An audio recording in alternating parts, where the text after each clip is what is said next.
All right, guys, I was kind of looking at some of the stuff on this thing, trying to figure out how I'm going to do this, and a couple of questions came up, guys, on the video.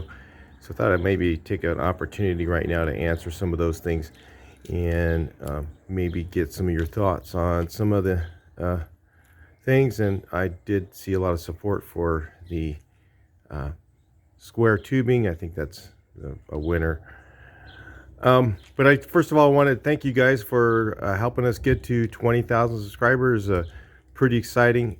My goal over the next year, I'm hoping we can get up to close to 100 in the next 12 months. That's just 5 times what we've got already, and I think it's possible with this project and your help. And you know, I don't want you guys to think that you guys are just watching.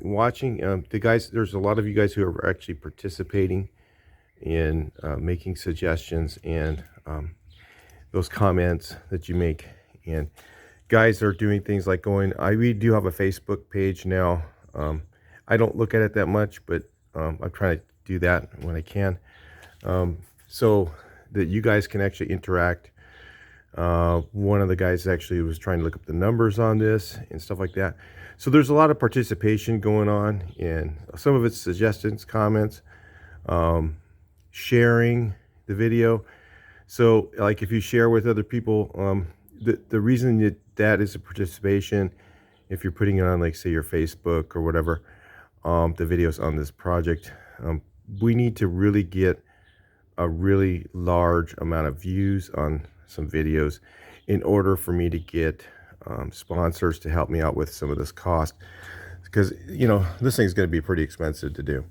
So all you guys that are doing that, making comments, liking other comments, that also helps too. Anything you do in that era is participation, and I really appreciate you doing that. If you don't have time to do that and all you have time to do is watch it, that's fine too. Thank you for doing that. If you can, it just depends on what you have, what time you have, whatever you have. If you just run through the comments and you find ones that are funny or ones that you like or whatever, you just like those, that also helps the algorithm find the video and make it more often suggested. So those are just a few things I've been figuring out over the last probably 8 to 12 months, somewhere in there. So one of the guys said it was concerned about, did I measure everything before I took it apart? No, I didn't, and I'll tell you why. I always leave reference points. And so you could go through and blueprint and measure it, and I would definitely have my measurements wrong for sure if I did that and try to just tear the whole thing apart. Whenever you do a project like this, the best way to do that is to leave references. So I'll kind of explain what that is. So like I left this whole rail on that whole side. I'll probably end up either replacing it or doing a large repair to it. But if you can see right where each one of the things was. Okay, so I can use that side to measure and make mine fit for this side. So that's how I do that stuff. Same thing, I leave these rails in. I'll take them out one at a time. The top hats, I kind of know where they go. Some of those things I could take out, or take out parts of them or whatever, and that gives me some reference points to be able to figure out where they go. So I don't take out everything. If you take out everything, you're really, it can be done. I could do it that way. It would just be a little bit harder, because you kind of get a feel for that this rail here needs to be here to get the pieces to fit that go on. There's like covers for the gas tank and stuff like that. There's covers for the treasure chest area, and inside there's like covers that go on there. So it has to have that one in the proper place. If these were an inch off, probably that wouldn't even matter. But it just wouldn't be quite correct. I like to kind of make it as close as I can to the original. So I kind of want to make it look right, at least. Some of the things I've been looking at is, I looked at back here. I know some of you guys are really interested in some of this stuff. So we're kind of just doing a talking video right now. If you look right here, how this bolts on, and it bolts onto the top hat. So I kind of need a top hat back here. So I'm thinking I'll leave the top hats in the back. So say this one, and maybe this one, so that it all looks the same when you look inside. And so what I'll do to do that is, of course, I can weld up some of these holes here. This one here is pretty solid. There's some bad parts here. So what I'll probably do is cut off the bad parts, and then this one here looks pretty good. It's pretty solid all the way up, actually. And I could go ahead and cut that one up and use it to repair these sections back here. So that's kind of what I'm going to do on that. I'm thinking, I'll see what you guys think on that. I think that way I would have the top hats from the back up. The height of these is within a 1/16 of the of an inch and a half. So, because I might be a little bit off because of this, okay, because of that little lip. The reason that they had these, they made these like this, and they didn't make them with square tubing. And a lot of people might say, oh, well, you know, because it's lighter or whatever. It's not necessarily that. It was because this was a weld edge. So if you take this and you boxed it in, you turn this and you bent it the other way, and you took this side and you bent it the other way, it would almost make a square tube. But the reason they did that is because they were pinch welding. It's faster to produce pinch weld. So they would just bend these, make them out of sheet metal, out of, I think it's about 18 gauge, it looks like to me. So I figure if I get 18 gauge square tubing, it's about the same amount of metal, weight wise, it'll be stronger. And then if I have this just be square tubing, I don't even know if I'm gonna put, the top piece of sheet metal. I don't think I'm going to. I think I'm just going to put it in square, and then just have the rectangle tube here that's the same size as that. That's what I'm thinking now maybe. I don't know. I'll just kind of see how it goes. It's one of those things you kind of have to do a little bit of it. Those are just my ideas. On the side, I'm going to probably do the same thing. I might even just do square tubing here. I think I'm going to do that too. I mean, look at this. It comes right off the frame. See, it's normally welded on, and it's actually sagging. So the frame itself, I think, is in the right position, but the body is sagging. Partly, and it's got a small tire over here, and the body's sagging a little bit. So once I have, I'm thinking I might show you guys a couple more things here. I might actually put it up on jack stands and then put it in the garage where the floor is pretty level. I'll check it out with the level and see. And then I'll put the jack stands at all the same notch, you know, so they'll be exactly the same height all the way around. And then kind of use that as like a frame bench, and maybe put them right here. These look terrible, but they're really not that bad. Let me show you something here. All right, so here, take a look. This is actually,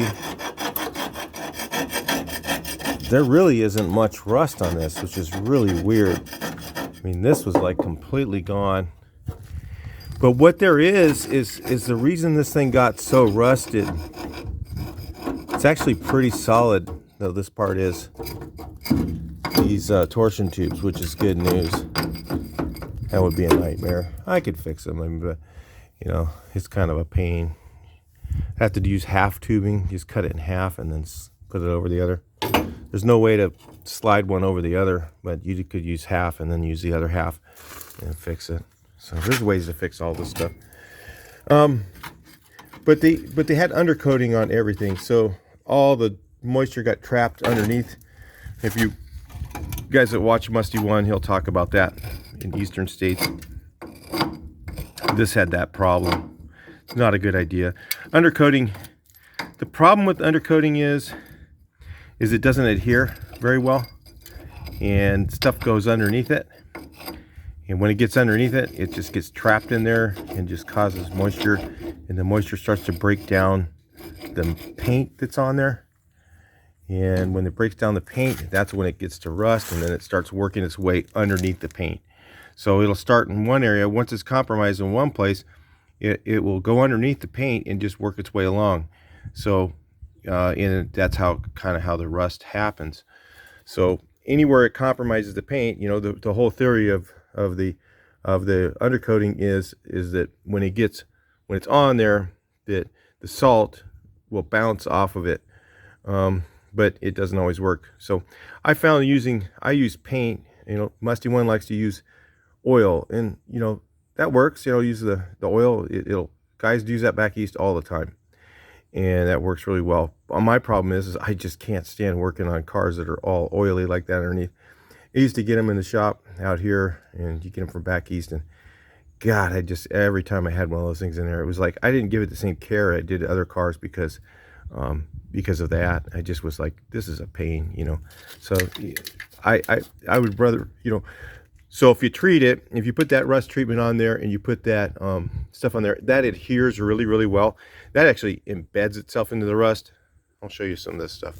As long as you removed all your scaling rust, this stuff right here, I can't even get it off with a grinder. It's on there so good. So adhesion is really good with it, and as long as you just put paint over that, so I use the water-based good high quality house paint that I get on the underneath, and that actually sticks to this stuff so good that you can't separate it.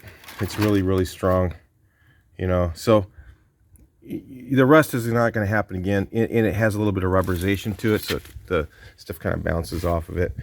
I think it would actually work good back east, but you know, I guess, you know, you're not going to change old guys. You know, guys do this stuff, same thing all the time, and that's the way they do it. So that's fine. It works, you know, that way of doing it like that with the oil. You gave up on the rabbits? Okay. All right. I'll let you back in the house. Let's go. Go. Crazy dog. There he goes. Getting the rabbits again. So one of the other guys suggested, you know, a lot of stuff is flat metal, and on these trucks it is. So, you know, the quarter panel, this one, this side, I almost think it's free game to make this thing, because really all it is it's, you know, it only has the wheel opening there. Sort of why I left the wheel opening there, so I could figure out where it is. And, you know, it's just flat metal. And then what if I just got you know, they have those pre-made rockers. They're really cheap. They're like $30, and just got one of those. I mean, that thing's $385 for that long panel for this side. You know, and you're paying a lot of the money is for shipping. Well, let's see, how far is that? It's not it's less than 8 feet. So if I got one sheet, and then I could just set it up with a plasma cutter.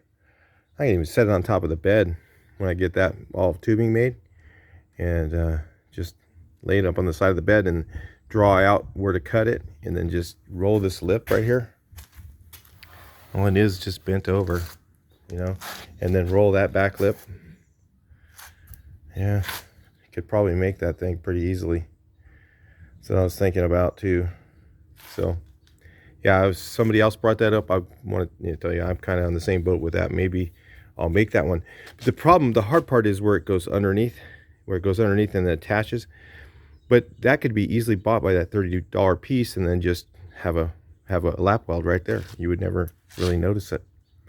So, you know, on this thing you might see the lap weld because it's going to be, you know, open all the way across. But, you know, God, it's a work truck, for God's sakes. You know, this thing's just been, you know, all the years. I mean, look at how they made this. I mean, right here, this is the washer bottle on these, and look, I don't know where they used to come in the early trucks. They were always like this. Here, watch that thing. It's falling off. Gonna have to weld a new bolt on the bottom there. But look at that. It's just a wire thing, and it sits right here. And then check this out. I was tripping out on some of this stuff. It's just some of the stuff you guys could see here. It looks like they put these little screws in it. And I think that's factory. I don't know. Never had a single cap, so I don't know. The washer bottle goes all the way up to here and then goes down. Put the little hole in the dash. Maybe, I don't know if it wasn't an option in 62. Yeah, and I had these little things. Weird. And I remember seeing those, so I know they're original. Pretty crazy. I'm not sure what to do on the nose. I guess I gotta replace it. Kind of expensive. The problem is when I replace the nose, well, I kind of need to do the window repair section on this one, because I won't have anything to go by to make it. I don't know. I'll see. I could make it still. I could do it. No reference at all. You know, I guess I just cut off to right here and then leave this curve so that I can find it again. You know, just cut off right above it, ½ inch above it where the lap is, where they made that. Just thinking about that. Noses aren't too expensive, or yeah, I think they've come down in price. They were like $600 now. I see at Wolfsburg West are like $479. So that might be worth it to do the nose. I'll do the lower nose piece. I'll buy that $50. When it's $50, it's not too much of a decision making piece. When it's $385, that's when you're kind of like, whoa, hang on. You know, the quarter panels.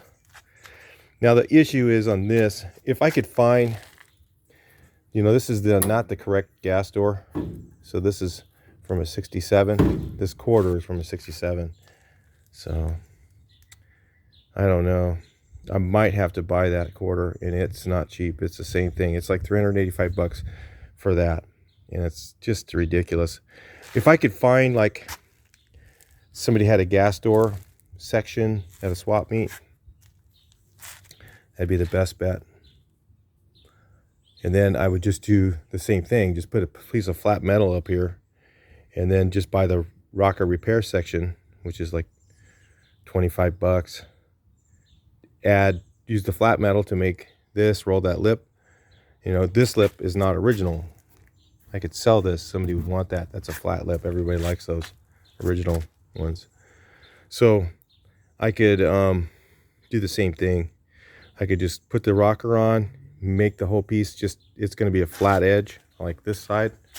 Original 62 would have been like this, right? Somebody replaced that quarter. There's a lot of stuff like that on this truck. So don't be surprised. So yeah, I'd do that. Thinking if I could find somebody who had that gas door area. I don't know, maybe they make it. I'll have to look at that. Because then I could just make the quarter. It'd be a lot cheaper. Save me a ton of money. The bottom one, I'll definitely have to buy that. That's like, it's not expensive. Again, it's under $50. This piece up here, you know, I might cut it open and then see if there's enough metal left there. It seems pretty solid, this side, but it just looks bad. Maybe I could do some small repairs to it and then clean it out, remove all the rust on the inside, you know, take the lid off of this and then add a piece of square tubing to the edge of it. I don't know. That's what I'm thinking about there. This one I think I'm gonna make by hand. This piece. They wanted like $75 or something like that for that, just a skin. And that's not the inner part. Let's look at the other side. This is the tricky part to make, right? That whole support area, which is pretty shot. I'll just kind of repair it, cut out all the really bad stuff.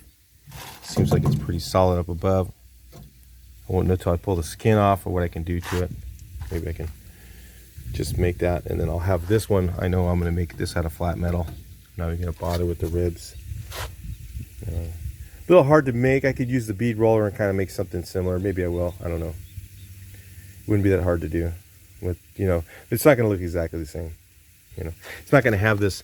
This goes out and kind of square, flat, and then it goes back in. It's not just round. So, but when you're looking from here into that hole, are you gonna be able to see it? You know, not really. So that's the thing. So that's the sort of thing I'm thinking about here. And like the top hats, I'll buy those. They're like $32 a piece for these. Okay, for this one, and these are the killer deal. I mean, $79 a piece. I thought it was 80 something, but they're $79 at Wolfsburg West. You know, and what I'm hoping is if we can, if you guys can do some more shares, we can get some more views on it. It's going to be hard for me to sell them to sponsor the project if I only have, you know, 2,000 views on a video. They're going to want to see like 10,000 or 20,000 or more on each video on this thing. And you know, I do have the one with 180,000 views, and I'm going to try to use that. But before I want to go to ask them, I want to have more than one video that's doing well on it. So if you guys do the shares and that participation, that will really help the project, so I can get them to help me out with some of the metal. They're not going to give it to me, you know, I know that, but they'll maybe give me a discount. Like, I can't just go in and say I'm a shop and get a discount at Wolfsburg West. They don't do that anymore. They stopped doing that many years ago because there's just too many small people. And so it's just, I don't know. I don't understand that quite, but kind of do a little bit. So I did some treatment here. I just put some on there. Took and removed all the scaling rust. I think I can save this panel. Still pretty solid. This one for sure. The back piece, I can save that. You know, these are just some of the ideas I have. The doors, I think I'm going to have to replace with the skins. I got to find out from, I might be able to get sponsorship from the Funky Green Panels from Classic Fab. And I might be able to get that, and that's probably the best bet for that. I mean, if I had to fix them, I could. It's just, I really don't care if I get a little extra thick on the Bondo on this thing. I mean, I'm not going to get up to an inch or anything like that, really. But I mean, if it's up to half an inch or, you know, the most, you know, quarter of an inch, I'll usually stay in that range. If I had to just repair that, I probably could. But it's just a lot of work. So that's why I would prefer, you know, I don't know how much the shipping is going to be from Florida. I do have a carrier that goes out there every once in a while. Maybe I could have them pick them up and pick up. I'd like to get the Funky Green cargo floors because they're already cut for the gas tank and all that.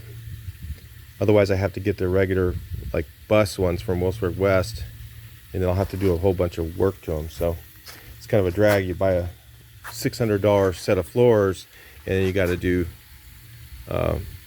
you know, hours and hours worth of work to it after you buy it. So about $650 from Classic Fab for the floors. These, like, you buy these things in two separate pieces. You buy the inner shell, and I don't remember the price, but the total price, and then the skin. So between the two parts, it's from Classic Fab, it's $550 a door. Wolfsburg does, I think, carry some of the doors in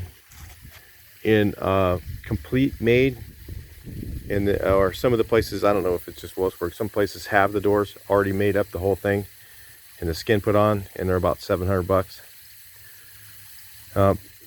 You might say, hey, go to the swap meet. Okay. This is like a 2-year only, I think, 2 or 3 years only with this panel, and I have the handles for it, and I have the mechanism. So it would kind of suck for me to put in earlier ones because I'd have to buy a new mechanism and new handles. So, you know, putting on the different year door would be kind of a bit of work, you know. So probably same with the original ones. That's kind of where I'm at on that. I don't know. Just a few things to think about, you guys. And like I said, if you know, we do have a Facebook now and all that. If you find any resources, you'd be happy to do. If you have time and you want to participate in that, you can go on the Facebook and actually give us links and stuff like that on something you might see that will work out good. And that participation is really greatly appreciated. Like I said, the guy from Belgium trying to get us to where this was from, that'd be so cool, wouldn't it? I think that would be really neat to know where it came from. I have Tamco working on, she's going to get me a color match. I haven't talked to her about this color for this, but she's doing another one for me on this gray. If you notice the color match on the other one, I mean, that is a phenomenal color match to pearl white. Everyone I've ever seen has been way too yellow, and that thing just is dead to the rights of this color. It seemed like it was a little bit lighter, but I think that's just because the paint was dingy. But it's, I mean, it's a dead match, tight. Tammy and her people are really good over there in Tamco, so I'm gonna have her make it in single stage urethane, the outside of this. She's gonna make me a safety orange. It's about what this was. So we're going to guesstimate the color. We don't need to match it exactly because it was done in, you know, the outside paint. From what I can tell you guys, I don't know all the details really, but from what I've seen here, if you see here, it says it's a number 9 and then it's a 1.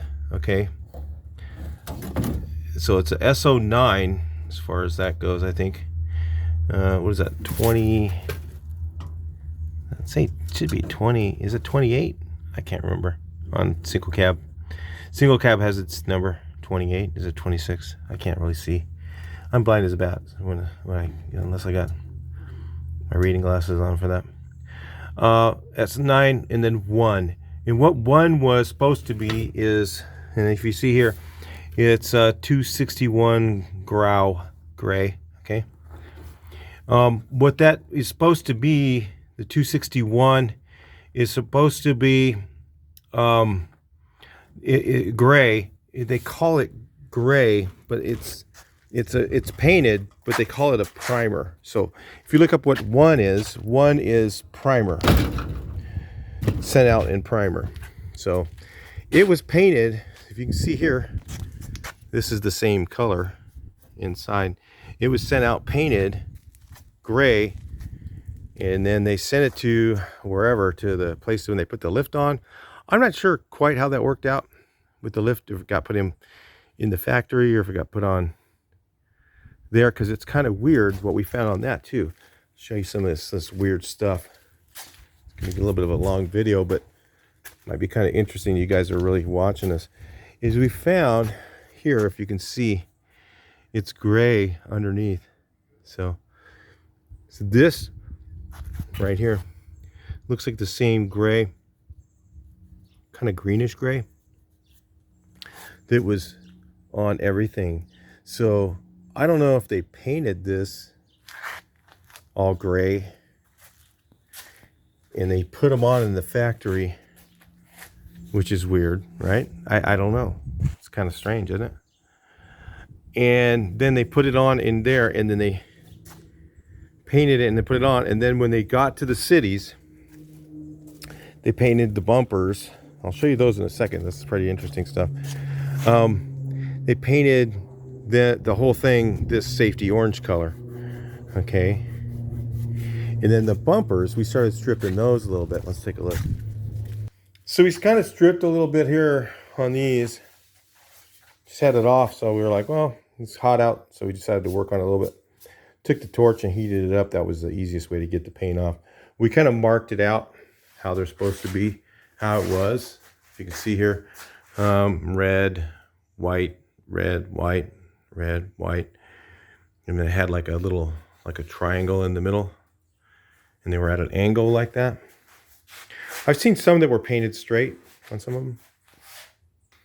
But you can see like the lines right here. If you can see that. You could see where the lines are, like right here. You can see there's a line and a line. And then when we started to strip it off, you could see there's red. But then under the red was white. So, and this looks like, and then metal underneath that. So if you see here, like, so how they probably ship these things out is they send it out gray. that gray color that was supposed to be primer, okay? And then they sent out with white bumpers, okay? And somewhere along the lines, either it was the places they sent them to, or maybe they contracted with Ruthman and had them do the rest, and they, or whatever, and they put the stripes on, and they painted them, crudely painted them the orange color. So even this looks like it was crudely done, but it looks like it was, I mean, this was terribly done. This was crudely painted, and it was this kind of a safety orange color, almost like Caltrans orange if you're from California. It's like that. So, and then, and you can feel that was a good old lead base paint, lead based lacquer or something like that they shot on. I mean, it wasn't, you know, house paint or something like that. It was good automotive paint, but it was kind of crudely painted. And I think they just shot over everything that orange. It looked like that first coat of orange went over. We haven't stripped off this yet, so maybe we'll find out something different. So yeah, I don't know. I don't know. Actually, I don't see on this thing, I don't see that the first coat of orange on there. So not yet. I'll have to strip it off. Be interesting to know, right? Weird. What if this whole lift was all gray originally? You know, and then, you know, at some point, obviously, somebody just shot this globbed on orange stuff on here. You know, I mean, it's just they didn't have a conscience. They just, you can see, they just painted it, just shot it all over everything. Yeah. So anyway, that's what this looks like, just like a regular oil base. Yeah, look at, there it is. It is on there. So they did paint it orange, and it still wasn't very, very smooth paint job. If you look at there, there's a run in that orange that they put on here. So it wasn't that great of a paint job, but that is the orange, the brighter orange right there. If you guys can see, let me take it off of there so you can really see. That is regular orange. That's that bright orange. And then this, and it's globbed on too. It wasn't very smooth. Like I said, it was kind of a crude paint job, but they used good paint, because I could just tell by wiping it, it's a lead-based oil, or lead-based lacquer probably, when I was stripping it off. Some of the other videos I made on it. So anyway, that's some of the stuff that I'm thinking about. Like this section here, I think, versus replacing the roof, I was thinking about just putting a new roof panel on, and you know, they're super expensive. I'll just cut it out and make an L piece right here. Make an L piece, cut this, make another L piece, you know, put them together, spot weld them, or maybe get a pinch welder and pinch weld that whole edge. And that's all it was. It was just really crudely made. You know, and then just do some of that, maybe cut out some of these patches here, do the same thing, and just kind of patch up the roof. You know, just kind of crudely patch it up and make it look okay, and then fill it up and paint it, make it look good. That's what I'm thinking about on this thing. You know, like I said, you know, I'm not gonna, even if I have it all done and, you know, it's like, what's it worth? You know, am I gonna put that much more money than it's worth into it? You know, I don't know what they're really worth. Nobody sells them.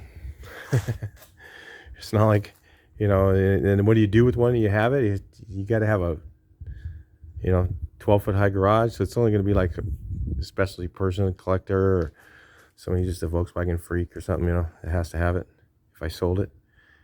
So I always think about that. I don't know if I'm going to sell it or keep it, or I don't know. Who knows? I can't keep everything. But, you know, I just think about, you know, what I could do with it, because you always think about your equity in your vehicle if you're ever going to build one. It's a smart thing to do. You don't just go out and just run your budgets up unless you're just totally filthy rich, you know, and you don't give a rip, you know, so that's different. But that's not most people. So you always think about what you could get back out of it if you ever had to. You don't want to be in it upside down. Not too bad, at least. You know, not 50 grand or something. That'd be stupid. I'm not gonna be stupid.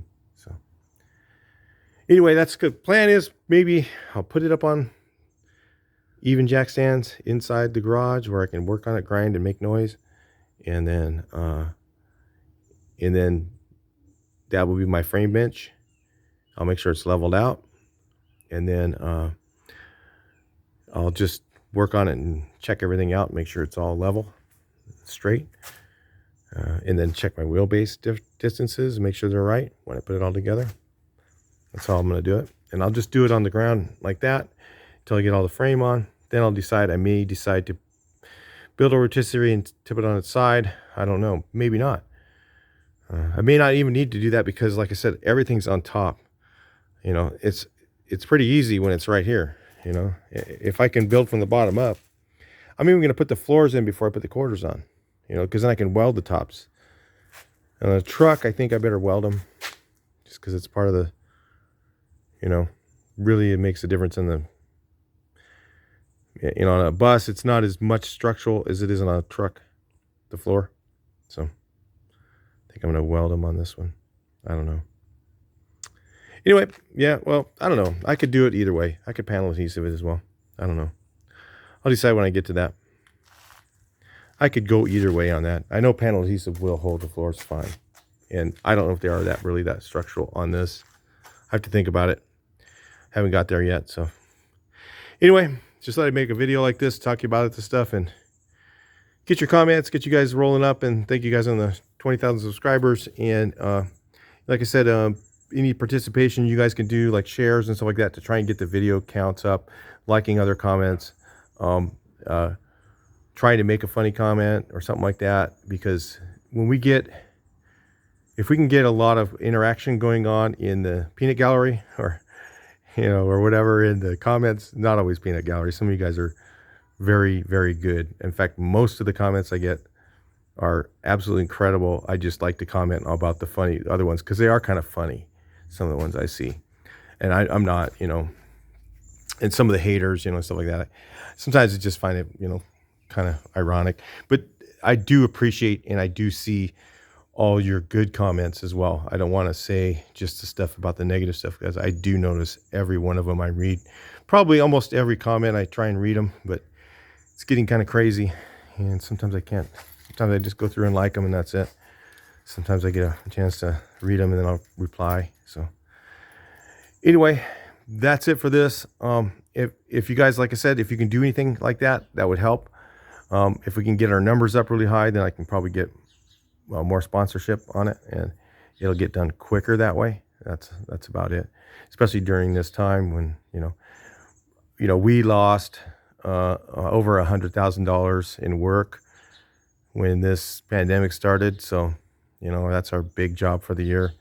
And when that happens, you know, it makes it tough on, you know, doing things like this, you know, and makes it tough on the guys. You know, I still have had everybody employed the whole time it's going on. Nobody's been home, but you know, we did get other work from it, but it's not paying as much as the stuff I usually do. So anyway, but yeah, that's any help we can get would be greatly appreciated. I'll talk to you in this video. Please like, share, and subscribe.